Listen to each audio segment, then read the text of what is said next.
مرحبا بكم أصدقائي في فيديو جديد من قناة معلوماتي ومنوعاتي توتي أند تونة. في فيديو اليوم سنتحدث عن أخطاء في تربية القطط تؤثر في الحالة النفسية للقطط. هناك أخطاء في تربية القطط تؤثر في الحالة النفسية لها بشكل كبير وتغير سلوكها. هل لاحظت تدهور الحالة النفسية والمزاجية لقطتك فجأة؟ تكون مذعورة أو منطوية أو خائفة. أحياناً قد تجد قطتك بدأت في إهمال الطعام وإهمال نفسها بدون أي أسباب مرضية عضوية. إذا واجهت تغييراً طارئاً في سلوك قطتك، فتأكد أنك لا تقوم بهذه الأفعال التي من شأنها تغيير سلوك القطط والتأثير في الحالة النفسية لها. أخطاء في تربية القطط: 1. الصراخ في القطط. الصوت العالي والصراخ في القطط يؤثر في الثبات الانفعالي للقطة بشكل أكبر مما تتصور. يستهين الكثيرين من الصراخ في وجه القطة ويعتقدون أن القطط بدون مشاعر، وهذا خطأ شائع. الصراخ يجعل القطة دائما خائفة ومنطوية طوال الوقت، لأن أذن القطط حساسة جدا للأصوات العالية. لذلك فإن أي صوت وإن كان عاليا بعض الشيء يتم تضخيمه بشدة بفضل حساسية أذن القطط للأصوات. 2. تجاهل آلام القطط. القطط مخلوقات تحب الاهتمام والرعاية وتقدر ذلك جدا، لذلك فإن تجاهلك لآلام قطتك قد يؤثر جدا في سلوكها. عندما تلاحظ أن قطتك تقوم بحك منطقة ما في جسمها، يجب عليك الإسراع والنظر في هذه المنطقة ومساعدتها فورا. عند حك القطط للمناطق الصعبة مثل باطن الفخذ أو فوق الأذنين، يجب عليك مساعدتها في ذلك. القطط ماهرة في إخفاء آلامها، لذلك تحتاج منك بعض التركيز والعناية الفائقة لاكتشاف مرضها، لكنها في نفس الوقت تقدر جدا من يرعاها وتبادل الحب الكبير بدون مقابل. 3. الوحدة لفترات طويلة. ترك القطط وحدها هو أحد الأخطاء في تربية القطط، والتي تتميز بأنها مخلوقات اجتماعية لا تحب الوحدة بأي شكل من الأشكال.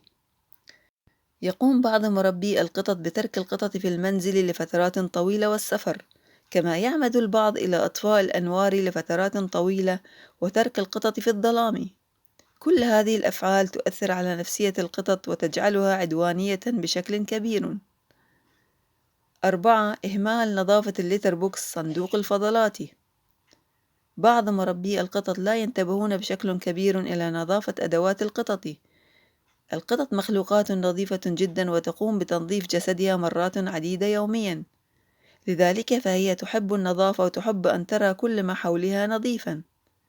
يجب عليك دائما تنظيف صندوق الفضلات الليتر بوكس الخاص بقطتك، كما يجب عليك دائما الحفاظ على نظافة الأوعية التي تقدم فيها الطعام والمياه. إهمال نظافة القطط قد يدفعها إلى التبول في أرجاء المنزل وإهمال استخدام الليتر بوكس كسلوك عدواني منها على عدم اهتمامك بنظافتها ونظافة أدواتها. 5. عدم الاهتمام بنظافة شعر القطط ولا جسدها. القطط كائنات نظيفة جدا كما أوضحنا، لكن ذلك لا يعني أبدا أن لا نساعدها على نظافة نفسها. شعر القطط من الأمور المميزة لها في أكثر أنواع القطط، وبخاصة القطط الشيرازي والهيمالايا والأنجورا. عدم الاهتمام بنظافة شعر القطة، عدم تهذيب وتسريع شعر القطة وترك الفراء يكبر بشكل يضايقها من الأمور التي تسبب الأمراض الكثيرة للقطط، والتي أيضا تدفعها للاكتئاب. 6. العقاب المبالغ فيه للقطط. الصراخ في قطتك وتأنيبها بشكل مبالغ فيه، وربما ضرب القطة وقذف الأشياء عليها، يؤدي إلى تدهور الحالة النفسية للقطط بشكل كبير. الاستحمام المتكرر. تستطيع القطط تنظيف نفسها من خلال لعابها لسانها، والتي دائما ما تستطيع من خلاله أن تنظف جسدها بالكامل. ولا ينصح بتعرضه للماء بشكل مباشر، لأنه من الممكن أن يصاب القط بالبرد، لأنه يجف بصعوبة، وخصوصا القطط ذات الفراء الكثيف. تناول القطط للطعام المجفف بشكل متكرر. تناول الطعام المجفف قد يسبب حصوات لدى القط، فمن الأفضل أن يأكل القط الفراخ والكبد المسلوقين بدون إضافات توابل. حبس القطط وعدم مداعبتها. القطط من الكائنات الرقيقة التي ترغب في اللعب مع ذويها، فبعض الأشخاص بحكم عملهم أو انشغالهم بأمور الحياة المختلفة لا يهتمون بالتجاوب مع قططهم، ومن الممكن أن يصاب وقتها القط بالاكتئاب، وقد يصل الأمر إلى الوفاة. استخدام الرمال الغير مخصصة لفضلات القطط. من الضروري تدريب القطط على صندوق الفضلات، ولا يجب وضع الرمال التي تستخدم في البناء. عدم الاهتمام بجرعات التطعيم.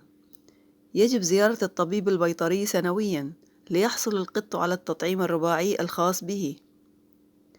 عمليات تعقيم القطط ذكور وإناث. عند اختيار قطط لا بد من وجود وليف معه لتتم عملية التزاوج بينهم، فعملية التعقيم قد تصاب القطط بالاكتئاب المزمن. 7. السماح لقطتك بالتجول في الخارج من دون إشراف. على الرغم أن العيش داخل المنزل ليس بيئة طبيعية تماما لقطتك، لكن ترك القط يركض خارج المنزل يمثل في الواقع خطرا أكبر على صحته وطول عمره. من المرجح أن تتعرض الحيوانات المنزلية التي لديها إمكانية الوصول إلى خارج المنزل للفيروسات ومسببات الأمراض الأخرى التي تسبب أمراضا خطيرة، ويمكن أيضا أن تتسمم من غير قصد، أو أن تصبح فريسة للكلاب والحيوانات البرية. القتال بين القطط في الشارع أمر شائع، وعادة ما تتعرض القطط الأليفة التي تعيش في المنزل للإصابات لأنها لم تصقل مهاراتها في قتال الشوارع. القطط التي يمكنها الوصول إلى خارج المنزل في فصل الشتاء عادة ما تبحث عن الدفء في الأماكن الخطرة، مثل عجلة السيارة أو داخل غطاء محرك السيارة المتوقفة. ومن المعروف أيضا أن للقطط في الشارع يمكن أن تتعرض لحوادث السيارات. 8. السماح لقطتك باكتساب الوزن الزائد والدهون. أغلبية القطط المنزلية تعاني من زيادة الوزن أو السمنة.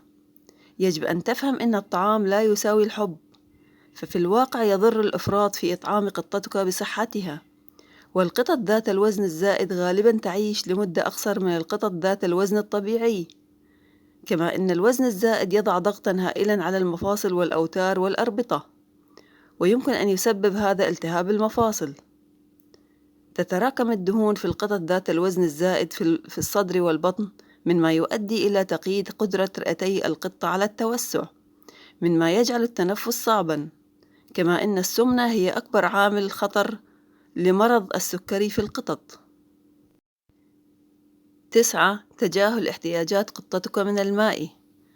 القطط بطبيعتها لا تشرب الكثير من الماء، لأنها مصممة بطبيعتها للحصول على معظم احتياجاتها من الماء من الطعام الذي تتناوله، ولكن أغلب القطط المنزلية تتغذى على طعام جاف لا يلبي احتياجاتها من الماء، لذا يجب عليك توفير الماء العذب لقطتك. وانتبه، لأن بعض القطط التي تعاني من بعض الاضطرابات مثل أمراض الكلى تشرب أيضا كمية من الماء أكثر من القطط الصحية. قم بتزويد قطتك بمياه نظيفة ونقية كل يوم. وضع في اعتبارك وضع بعض الأوعية الإضافية حول المنزل لتشجيعها على شرب المزيد من الماء.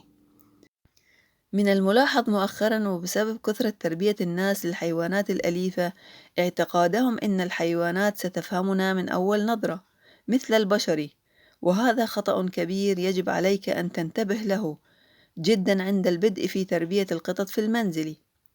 قد يلجأ مربي القطط إلى عقاب القطط عندما تقوم بالخربشة في الأثاث والموكيت، أو عندما تقوم باللعب بشكل مبالغ فيه، وهذا خطأ كبير.